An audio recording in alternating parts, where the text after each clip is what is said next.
Hey everybody, welcome back to another episode of Movie Chatter. Today we are going to be discussing a recent Netflix star-studded satire called Don't Look Up. I'm Eric and I'm joined tonight by Lou and Rob. And Lou, how you doing tonight? I am doing well. Actually, I'm really tired, but I'm okay. Yeah. It was a busy day at work. We've been redoing our showroom, moving all kinds of stuff around. It's been a little more physical activity than I'm used to. Well, you know, it's a good exercise. It is. It is. Yeah. And I tell you what, after playing Beat Saber with you a couple of weeks ago, I realized, wow, I need to catch up with Lou. I'm not in good shape anymore. So, well, that's good. Robin, how are you doing? I am equally exhausted. Yeah. So you guys will have a problem keeping me awake, but I did love this. What are you trying to say? I'm looking forward to talking about this movie. Listen to this. What? That's okay. My eyes are going to be messing up all episode because I just got contact lenses for the first time in years. And so my eyes are adjusting. Yeah. So bear with me. But hello in the chat room. Welcome. We have, I don't know, this was a tough movie for me. So this movie came out Christmas Eve of this past December 2021. Hell of a Christmas movie, right? This movie, the premise basically is you have two astronomers, one played by Leonardo DiCaprio and one who's a PhD student played by Jennifer Lawrence. And she discovers a comet that is hurtling toward Earth, and with a 99.78, I think it was, 99.78% likelihood is going to impact the Earth, and it would be an extinction level event. And it's coming in like 60-something days. No, it's a little longer than that. Yeah, it's 6 months. 6 months and 14 days, I think, and some odd hours. And the whole movie is them trying to convince the public, the government, scientists that it's real and to do something about it. And the real part is confirmed like within the first 5 minutes of the movie. And the data is sent off to other countries and other countries confirm it. And what's the problem? But there are problems. And yeah. You know, the funniest thing about this was I thought that I'm watching the movie and I'm like, this is exactly how the government would take this would happen. I mean, this is exactly how they would accept terrifying. This news. And yeah, let's table that. We'll figure it out in a couple of weeks. And they're like, no, we can do something like this now. It's like, no, we're good. You know, we'll wait and reassess. Yeah. I can't tell totally people it's happening. A certainty that they're all going to die. That's crazy. Right. Yeah. And they say, 99.7. Oh, so it's not 100%. Okay. Yeah. We'll call it 70%. Yeah, right. It's terrifying how close to reality this movie was. And I'll be honest, I had a hard time watching it. The first time around, and I rewatched it again, I had a hard time watching it too. Yeah, because it frustrates me that, like, I get that they did it for the sake of a movie, but so much of it, like you said, Lou, is what would actually happen. You've got the government, the midterm elections are coming up. So, I mean, the president was a bit of a caricature. And her son, Jonah Hill, as the chief of staff, was, pretty typical Jonah Hill. But Amazing. Okay. Amazing might be a strong word, but I like Jonah Hill. He played the role really well. He did. Yeah. But it was definitely like that was the most comedic of all the roles in the movie. Everything else was pretty realistic. And I enjoyed his role, but it was the least realistic of all the roles. But it was a fun role. But you've got the politicians who react that way, which is typical. And then you've got the media, both the news and the kind of tabloidish morning talk show kind of thing. You got Tyler Perry and Cate Blanchett playing two of the hosts. And then nobody taking it seriously. Well, and that was so good too that they didn't even, you knew they didn't even know what was going on. Like, right. Oh yeah, that science thing, and they weren't even briefed on what this is really about. Right. Just keep it light and fun. Yeah. Yeah. Exactly. Yeah. And then even after they're briefed, they're trying to put on a face for the audience, and they're always last, and they're behind Ariana Grande. Ariana Grande. I keep wanting to say Grande because it's the Spanish pronunciation, but I guess it's actually Italian, so it's Grand. I don't know. Anyway, Ariana and her boyfriend, played by Kid Cutie. I don't know who. And that's what everybody's tweeting about. Right. Nobody cares about this other stuff. Well, it was funny because it was mentioned 2, maybe 3 times in the movie. Oh, get that person some media training. Right. It's like, you have to know how to interact with media people, because we got people didn't take you seriously, and they're not. And, it was just bizarre. Right.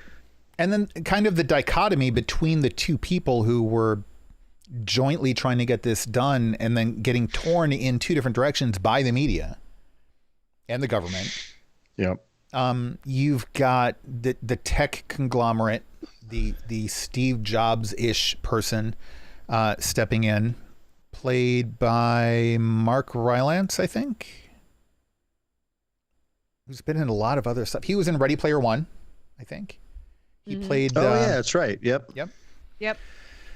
And brilliant job, by the way. But he plays the Steve Jobs kind of guy who comes in with a high-tech solution of how they're going to fix things, but a very dysfunctional guy. Very, not really in touch with everybody else type thing. Not with it. And not just the government's reaction to. I mean, I thought the media's reaction to this. I thought the people's reaction to. I thought everything was pretty much spot on of how this would really go. If this kind of announcement was made, I kind of saw all the different people that were taking different approaches to what was going to happen. I was like, yeah, I can see all that playing out. But that's why I had a hard time with the movie, because it went from being like I don't know that it's a comedy. If it is, it's a dark comedy. Oh, it's a very dark comedy. Very dark. Oh, wait. No, this is my favorite, because you know how much I hate when they blend subgenres genres, and they try and make subgenres, and then there's time travel, but and loops. And time loops. But yes. This one was billed as a comedy disaster. All right, let's think about that.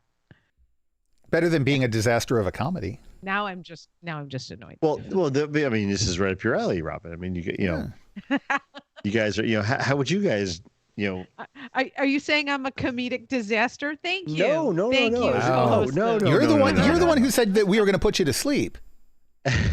So, if we're talking about throwing punches, just saying.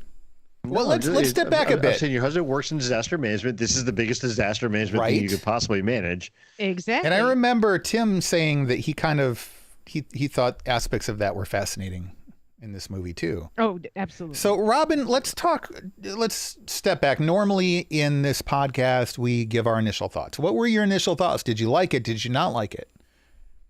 Actually, the minute I saw it and sort of downloaded how real and yet how caricaturesque it was, like, the first thing I said was, I do not want to record this movie. I just don't want to talk about this movie. Mm-hmm. So, and here I am recording this movie. I suggested something else. No, I know. And it's hard for people to look at themselves in the mirror. And I think this movie did a good job of raising a very serious thing to this ultra comedic place. But then I get a little depressed, because then that's where we're just going to hold it. And that's, I don't know. Okay. So I am very conflicted about this movie. Okay. I think everybody should see it, but I'm very conflicted about it. Lou, what about you? Yeah, I didn't initially want to see it, and then I saw a trailer for it, and I'm like, okay, this could be fun. And then when I first sat down to watch it, I was sucked in immediately. I thought like you keep saying, I thought it was so true to how people would react to this kind of a situation. Right down to, her finding this, and then they're all happy that, oh, I found a comet, this is fantastic, and they say, oh, well, let's do the calculations, see how close it's going to pass by, and they're doing the thing, and you can see they're kind of starting to see what's going on, and then the professor's like, oh God, he's like, I can't, I literally go panicking. And it's like, well, okay, I can, how would I react if I was the researcher and all of a sudden I'm realizing that, oh my gosh, this is going to hit the planet, and oh my, did I do this? Did I do the math right? It's like, wow. And then her response, you remember? I gotta go get high. Oh yeah. Well, and that was good. The interaction between them all through the beginning of the movie was, he's like, I got a Xanax, and she just reached over and grabs it, and she's like, I need this, and it was just, how would I react to that kind of thing? And I thought they got that spot on. And it continued to. I thought halfway through the movie got a little bit silly in some of that stuff. But the first half of it was fantastic as far as, oh my gosh, this is really how the world would react to this. So thumbs up, thumbs down, liked it, thumbs didn't up. like it? Thumbs up. Okay. Yep. All right. Like I said, I this was a difficult movie for me. I had a hard time with it. I respect that it was very well done, and I like it. I think most people should watch it, but it's frustrating because of the reflection on real life, and it's the real life reflection that frustrates me, not the movie. Mm-hmm. But you can't watch the movie and not see the real life reflection in it. That's the whole point of the movie, and so it's upsetting. It's meant to be upsetting, but it succeeds on a level that for me a lot of movies haven't, and so it's kind of a mixed blessing for me. Like you said, Robin, I'm a little conflicted on it, but the Academy Award nominations just came out today as we're recording this. This was nominated for Best Editing. Got nominated for Best Picture too. Yeah. Did it get Best Picture? Yeah. Nomination? Yeah. Okay. Yep. Okay, I missed that part. Which I guess is the bigger concern. It's interesting though. Well, I mean, it depends on what you think of the awards, I guess. But while I was it's not watching win, it, but it was nominated. Yeah. No, I don't think it's going to win. But while I was watching it, I was impressed with the editing, and I thought, wow, it would be cool if like this qualified to be nominated for Best Editing or something, and it'll never happen. And then it did. But I thought it was well edited, something we don't typically talk about on this show. I liked how they did a lot of the cuts. They cut mid-conversation. Sometimes they cut mid-sentence. Sometimes. And it always kind of gave you this sense of either what they cut from, oh, yeah, no, that's not really what's important. Let's get back to what's important, because they kind of wrap you up in that moment and then they cut away and you're like, oh, yeah, right. That's not what I'm supposed to pay attention to, which was kind of some of the things happening throughout the movie too. Like the discussions about the guy at the White House, who went and got him snacks and said, yeah, it's $10 a piece. Oh, and then they're like, later on, she goes and gets some more, and she's like, where do I pay for this? And oh, it's the White House. It's free. What are you talking about? And like that became a thing in the movie, but it's stupid because the planet is going to blow up, but we're humans. And so we get wrapped up because that's the day-to-day life, right? That's what we do every day. So it's not all about this disaster movie. They ground you. And I think it had a psychological effect that people are taking for granted. It grounds you in the day-to-day nonsense of what's going on in this real world as they're trying to portray this other stuff. And I think that some of the clever editing tricks added to that, because it kind of pulled you away and you're like, oh yeah, I was getting really wrapped up in that thing. And I suppose I wasn't supposed to. I thought the editing was really clever. Mm-hmm. The acting. But the editing. Oh yeah.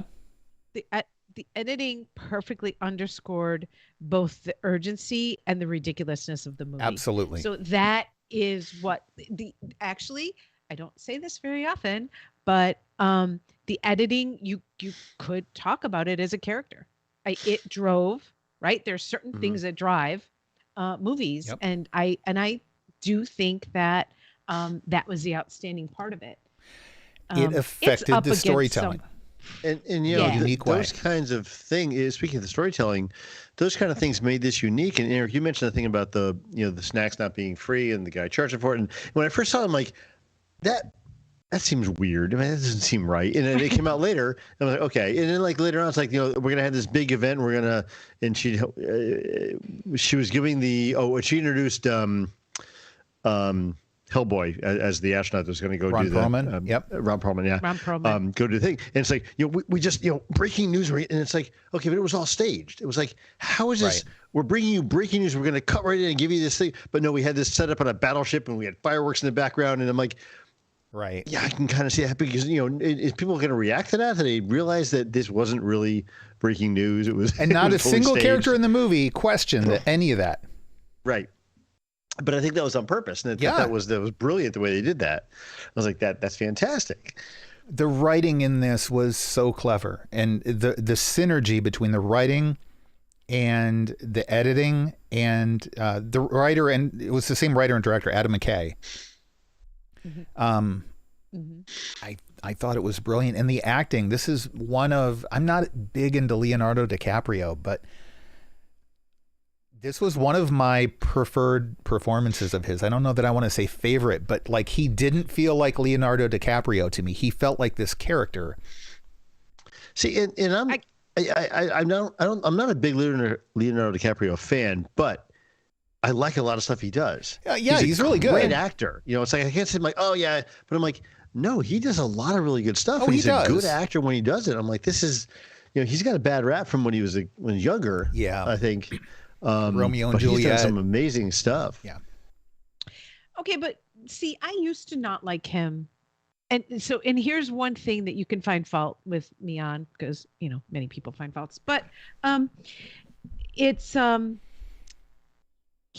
I had an image of him, and my image of him was sort of like the new Brat Pack kind of image of him.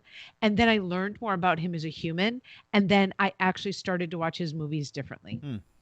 And so this is one case, right, where I usually don't allow myself to be affected by an actor's politics or personal preferences, or predilections. But in this case, I was affected in a way that made me take his movies more seriously and make me take him more seriously. So I guess it worked out for me in that way, because I've actually gone back to see movies that I refused to see because he was the lead. Okay. So interesting. That's a little insight into my immaturity, I guess. Okay, that's fair. Yeah. But I liked him in this. Yeah. And his quirkiness and, I guess, uneasiness in his skin as this professor, to me now, I come out of the academy, as you all know. I have met professors like him, and he nailed it. He absolutely nailed that persona, if you will. He had the intellectualism combined with the social awkwardness, combined with the kind of the stress that, like, I've seen a lot of professors and stuff when they're outside of their element, trying to convince people of certain facts or present to people who they know that these are not intellectuals, and they're used to dealing with people who at least they show up and they're trying to learn, or at least that's the concept, and they're doing it over time. And now you're with people who don't really care. You have 5 minutes instead of a semester, and you have to get a point across in a way that Luddites would understand, and they just lose it. Their face gets pale white. They can't breathe. They and maybe that's a bit of an extreme example, but I think he portrayed the anxiety and the stress in a lot of scenes, not even just through his dialogue, but the body language, his eyes, the way his eyes would look around, spot on. Kind of the NLP, the neuro-linguistic programming, the facial twitches, the stammering, the looking around, body positioning, everything. It was a brilliant performance. And I don't know. I think this is one. I want to say it's one of his better ones, but like you said, Lou, I mean, he's got a lot of really good ones, so it's kind of hard to. A lot of... Yeah, it's hard to rank it necessarily, but it was at least an impressive performance. Yeah. A lot of big actors in this. So we've got Leonardo DiCaprio, we've got Jennifer Lawrence, Meryl Streep playing the president. I hated that character. I'm sorry. It was hard because you're supposed to. But you're supposed to. Yeah, and her son even more so, Jonah Hill. And again, he did a great job. You're supposed to hate the character. Right. I hated the character. So I guess that's a good thing. Cate Blanchett and Tyler Perry as the two talk show hosts. Rob Morgan as Oglethorpe. Mark Rylance as kind of the Steve Jobs analog. You had the kid from Dune. Right, yeah, Timothy Chalamet. Yep.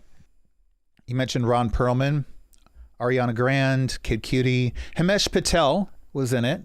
I love Himesh Patel. He was in Yesterday. What was the same lead guy? actor in Yesterday. Right. Yep. Which, by the way, we have to talk about at some point on Random Chatter. Okay. Somebody sued the makers of the movie because I forget who the actress was, but there's an actress who appeared in some of the trailers who was a popular actress. She was cut from the movie. So they filed a class action lawsuit against the makers of Yesterday, saying that they were misleading because they cut her from the movie, but she was in the trailers. And that's what convinced them to go see the movie. So it was basically false advertising. Oh, Jesus. And there's a lawsuit. Can you imagine if they sued every filmmaker who put stuff in trailers and then decided to cut some of it later? That happens all the time. It's happened in Star Wars. It's happened in the Marvel. People that make the trailers are the people that make the movie. No, that's outsourced It's a different studio, right? Anyhow, okay. Himesh Patel, Michael Chiklis. I didn't recognize him. I did, and I was waiting for because I saw his name in the credits. I'm like, and he showed up very late. I'm, oh yeah, okay, yeah. Paul Guilfoyle. You're not going to know the name, but you've seen him in a billion things. Just like a huge cast of people, and I don't know. I think they were all pretty good. They were good. Yeah. The cast did a good job for what they were there to do. I did have a real hard time with Meryl Streep playing the president. I didn't feel like it fit with the actress, but so it wasn't that I hated her. It was that it just didn't feel right to me. It's hard to see Meryl Streep playing a shallow character because she's not a shallow actress, and the character was very shallow. Yeah. So for me, that made it hard.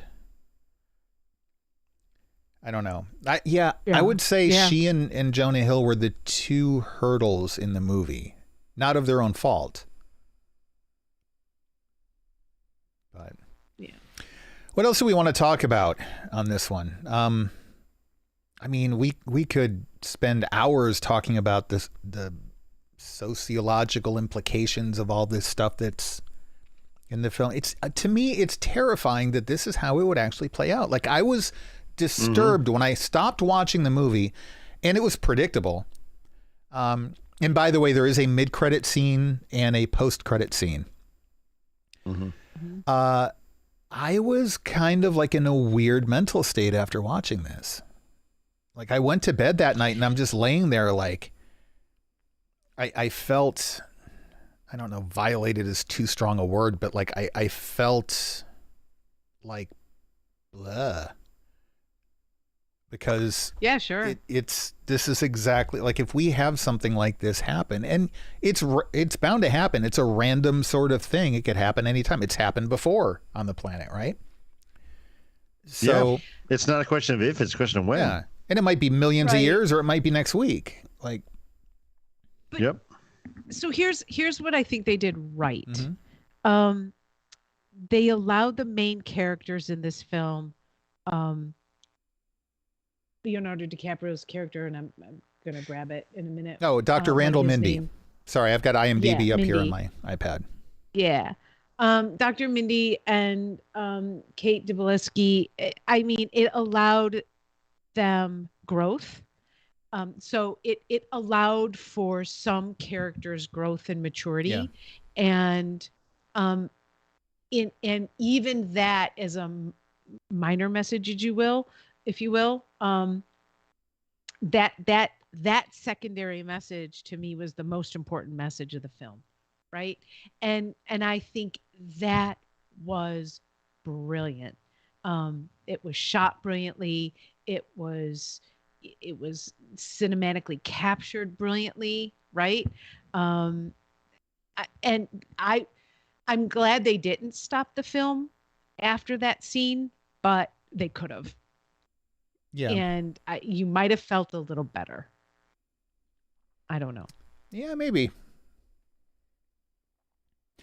I think one of the most disturbing things, the title of the movie, like there's a point where there's too much science for it to be ignored, but people are still in a state of denial. And I get that, because that's, we all know stages of grief, coping mechanisms, stuff like that. Denial is one of the first stages you hit. I think that what really bothered me, not that the movie did something wrong, the movie did it right, was as they get through all of these people going back and forth, oh, it's not real, oh, it's this, that. It gets to a point where, and we're getting into spoiler territory here, so bear with us, you can look up in the sky and you can see the comets coming. And there's the proof that you need. Oh, look, there it is. It's right there. We were right. We gave you proof. You didn't want it. We gave you other proof. You refused to look at it. Well, now you can see it with the naked eye. It's right there. Right. And how does everybody respond? Well, just don't look up. Just don't look up. Well, yeah, the title of the movie. That was the other side of the equation. That was right. the deniers, media, and the president saying, "Oh, just don't look up. It's not. No, don't look up." But it's even the premise of it's so stupid, because if there's nothing there, you should be able to look up all you want. If they're telling you not to look up, it's because there is something there they don't want you to see. And so this don't look up thing became a very literal argument, and it's stupid, and yet it is so ultimately believable that is exactly what would happen in that sort of scenario. I can see that becoming a focal point, Absolutely. Rally cry for their side of the equation, because hey, just don't look up. It's not. It's fake. It's whatever. I totally get that, and especially after. And I'm not getting into politics. I don't care which side of the political fence you're on. Right. The last how many years now have been nothing but this. Well, there's no proof. Okay, well, here's proof. Well, don't look at the proof. Okay, well, here's other proof. I mean, at some point, you can only look around 360 degrees before you're surrounded with proof, and you have nowhere else to look. And there's still denial of it. And then people get burned later. Now, fortunately, it hasn't been the whole world blowing up yet. But like, at what point do we pull our heads out of the sand and start using our brains again? This isn't that hard. Right. Yeah. But the degree to which we've turned into mindless sheep especially over the last handful of years, it's disturbing. And it's not just politics. Social media has turned us into this as well. And I use social media. So again, I'm not trying to, be a grandpa standing up on a pulpit on my front lawn telling the kids to get off of it. I'm saying, I was a kid. Yeah. Uphill, barefoot in the snow. You could look at it another way. Okay. You could also look at it as learned helplessness.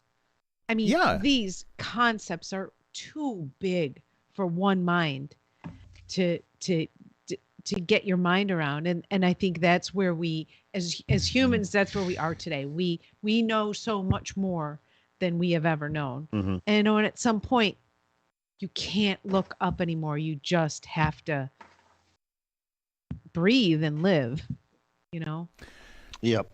And that's the point where these characters got to, which is what I really appreciated. I appreciated that they didn't become martyrs for their cause. I appreciated that they didn't, there were so many different types of destructive things that they could do. I appreciated the fact that the writer and the director allowed these characters the full range, to feel the full range of their humanity. Absolutely. There was a lot of that in this movie. And again, I think that speaks to the brilliance of the writers. It wasn't just an event movie. There was a lot of personal humanity in the lead characters in this movie, and I think that they really hit that really well. And for myself, I mean, you all know I teach this class. I actually am going to use this. I usually teach political sorts of discourse and stuff through using Stanley Kubrick's Dr. Strangelove. Right? But I'm going to use both now, because these are two very interesting ways of dealing with how movies deal with, large political, politicized, let's say. Yeah. The political aspects of this movie reminded me a lot of Wag the Dog. Ah, yeah. A lot of the same. Dustin Hoffman and Al Pacino, the other one. De Niro. De Niro, thank you. De Niro. Yeah. Yep. It reminded me a lot of that, because the same kind of things are going on. It's like, how can we spin this? How can this be, changed and manipulated so that people get behind our cause? I'm like, it was, and like you said, Eric, it was frustrating. You watch the movie, you're like, oh my God, people are falling for that. Why would they not believe what's right in front of them? But they don't. But here's the interesting thing that I really love that this movie did, and there's so many times we're saying this in this podcast. There's the political side of it. There's the sociological side of it. It's not just one factor. It's all of these factors joining in together. If you look at this dopamine flood that we're all living in now, FOMO, fear of missing out, always plugged into social media, always on our phones, always searching for escapism. And here we are, doing a movie podcast. So, we know a little bit about that. And they've done studies that when you continue to flood your brain with dopamine, your ability for critical thinking drops. All you want to do is basically just sit on the couch and just get more dopamine. And it's not that it has nothing to do with the dopamine production. It's about the dopamine receptors basically kind of like letting less in. And it's fascinating. There've been a lot of studies on it recently that I've started looking into a little bit. But when you take that and you factor in social media and the political spin, like you were talking about, Lou, and all of these different factors, it's not surprising that we're getting to a point where it's no longer about thinking for ourselves. It's about picking a bandwagon to jump on. And if you're not familiar with the phrase jump on a bandwagon, go ask your parents. I know, we're old. We get it. But it's about, it's not just about jumping on a bandwagon. It's that's the only way to travel.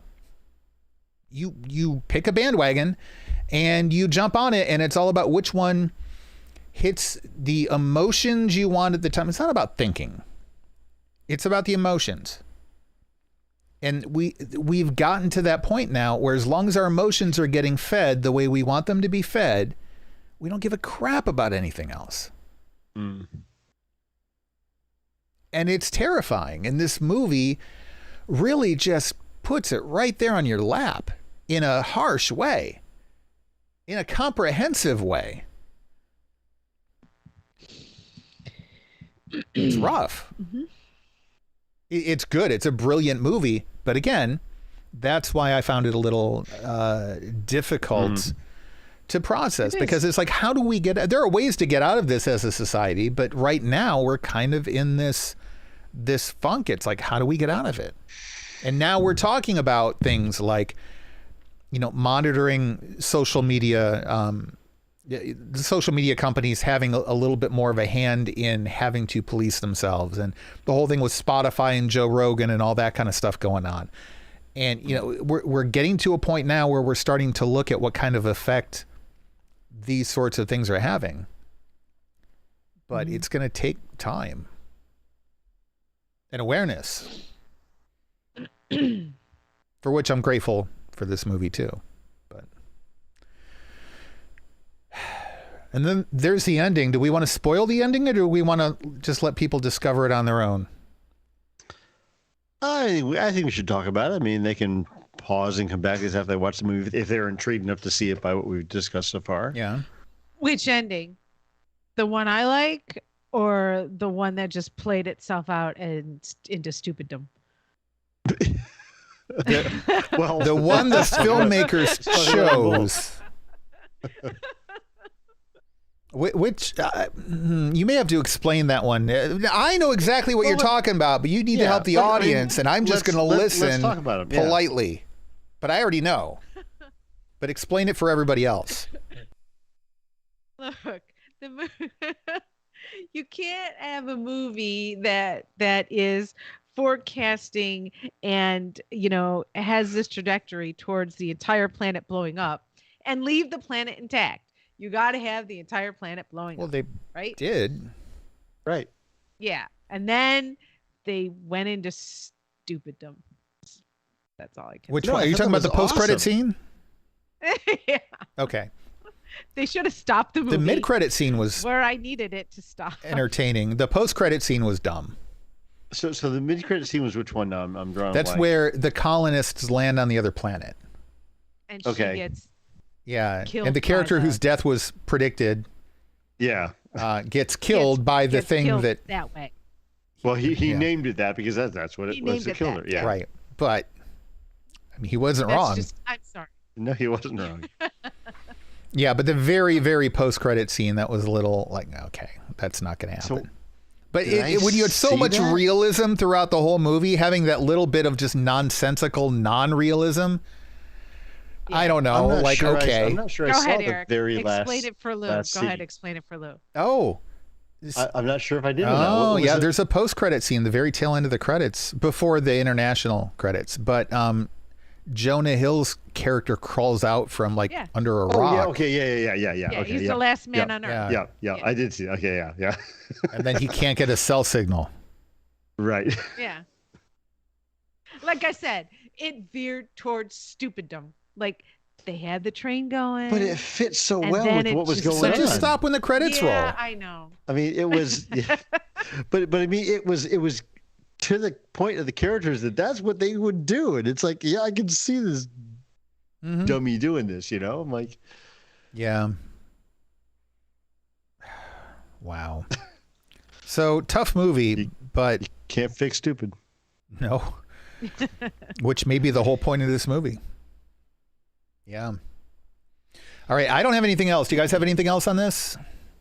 No. I think it's just a wanted recommendation. I think people should see it. Yeah. And when you do, just send me a thing in the channel saying you're right, stupiddom.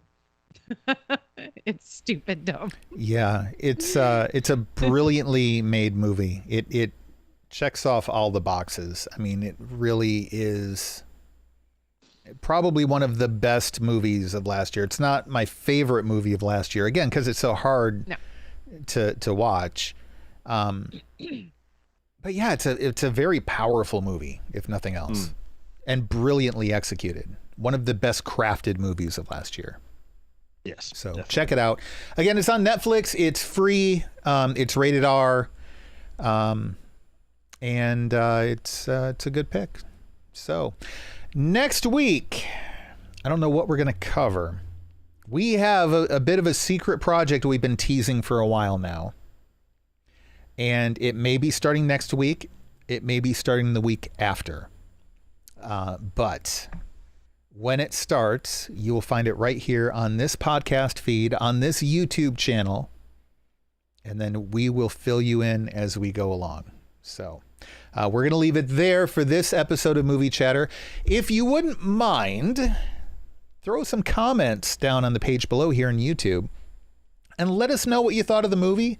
Any moments you thought were really good, or if you didn't like the movie, or if you haven't seen it yet, Do you think you want to watch the movie? Let us know in the comments below. If you haven't already done this, go to youtube.com/randomchatter. Down below, hit the like and subscribe buttons. I would recommend hitting the notification button too, and then you get notified of when we're doing live shows. You can hang out with us in the chat room. And this will cover not just movie chatter, but also random chatter on Sunday nights, forced chatter on Sunday nights. We're not doing Sunday this week because of the Super Bowl, but I think we're going to maybe try to do some special thing because we've got the Book of Boba Fett finale coming tomorrow, right? Yes. I may actually do the middle of the night viewing for this one. I don't know. Yeah. I'm tempted. I'm up Wait, you at mean Sunday 4:30 anyway, so. Well, there you go. You mean Sunday night, the night when we watch all sorts of really cool commercials? Yes. Oh, speaking of that, thing? now, yeah, and so they've already, some things came out early. Have you guys seen the ad with Colin Jost and Scarlett Johansson? No, because I don't watch commercials because I Oh watch my everything streaming. God, it's hysterical. It's for Amazon, and it's what if Amazon could read your mind? Oh, okay. No, I haven't seen that. It I'll is have to look for that. phenomenal. It's like broken up into 3 different pieces. They do like a 30-second spot during stuff. It was on during the Olympics last night. Yeah. And they had the whole thing put together as a minute and 45-second long ad. It is just hysterical. Nice. I'll have to check that out. I'm sure it's on YouTube probably. It is, yeah. Okay. All right. But so no show this coming Sunday night, but that's another reason why hitting that notification button is good, because then you know when we've got new episodes here on YouTube. And if you're not subscribed on YouTube and you're just listening to the audio podcast, that's okay too. But, maybe consider going and hitting subscribe on YouTube. We all know you're using YouTube. Come on. It's okay to admit it. We all do it now. Not me. Not me. Robin's the exception when it comes to a lot of technological things, so it's okay. You mean like I can't figure out how to subscribe to the... Yeah, when we were streaming on Twitch for a while, I think we went the whole Twitch run and couldn't figure out how to get her subscribed. It's okay. So technology hates but me. we know you out there are watching YouTube, so subscribe and like, and hit randomchatter.com/Discord. That's our Discord server. You can hang out with us there and talk about movies and Star Wars and Star Trek and all kinds of different stuff, Marvel and DC and Cobra Kai and whatever else. RandomChatter.com, of course, has all the podcasts. RandomChatter.com/store. It's a good place to go to get some t-shirts and hoodies and sweatshirts and help support the network while you're doing it. Actually, some pretty good products there. So that's going to do it for this episode of Movie Chatter. We will see you again next Tuesday night. Until then, take care.